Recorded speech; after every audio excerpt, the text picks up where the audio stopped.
السلام عليكم ورحمه الله وبركاته. اهلا وسهلا بحضراتكم فيديو جديد. فيديو النهارده ان شاء الله عن لوحات التحكم. معانا حضراتكم لوحات تحكم خارجه شحن ان شاء الله. اللوحه الاولى حضراتكم 6 مرحله راكب عليها ترموستات فوكس كوري 2001 اف لتشغيل دفايه وشفاط واحد وشفاط اتنين وخلايا تبريد، وتايمر حضراتكم شغال على شفاط رقم واحد للتهويه وسحب الامونيا من داخل مكان التربيه، وتايمر تاني حضراتكم شغال على خلايا التبريد، وتايمر تالت شغال للفانات، واخر حاجه معانا ترموستات الرطوبه ولمبه لقراءه الفولت، ومفتاح الطوارئ بنضغط عليه لا قدر الله في حاله اي مشكله.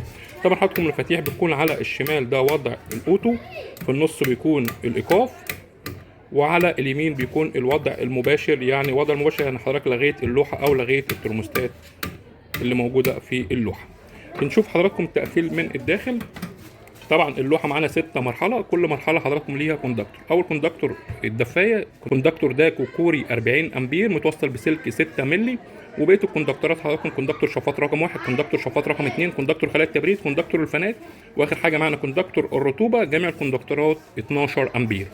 وموجود حضراتكم مفتاح ثنائي هونداي كوري اصلي 63 امبير، ده المدخل الرئيسي بتاع الكهرباء. وهنا حضراتكم طريقه التوصيل. اول حاجه من على اليمين توصيل الدفايه، توصيل شفاط رقم 1، توصيل شفاط رقم 2، توصيل خلايا التبريد، توصيل الفانات، واخر حاجه معانا توصيل الرطوبه.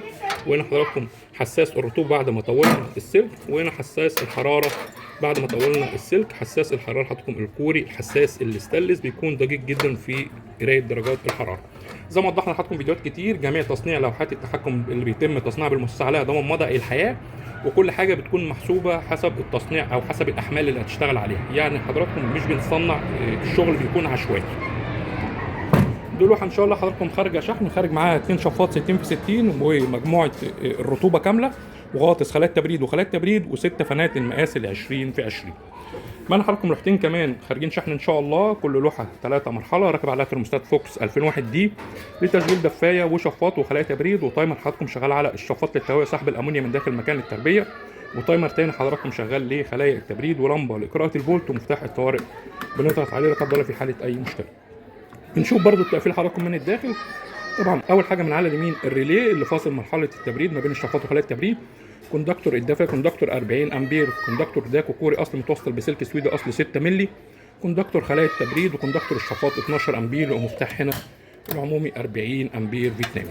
هنا طبعا زي ما وضحنا مع حضراتكم طريقه التوصيل. من على اليمين توصيل الدفايه، توصيل الشفاط، توصيل خلايا التبريد، وهنا حساس الحراره بعد ما طولنا السلك. دي حضراتكم برده لوحه خارجه شحن. واللوحه الثالثه برده حضراتكم لوحه 3 مرحله زي اللوحه اللي موجوده معانا 3 مرحله اللوحه الاولى.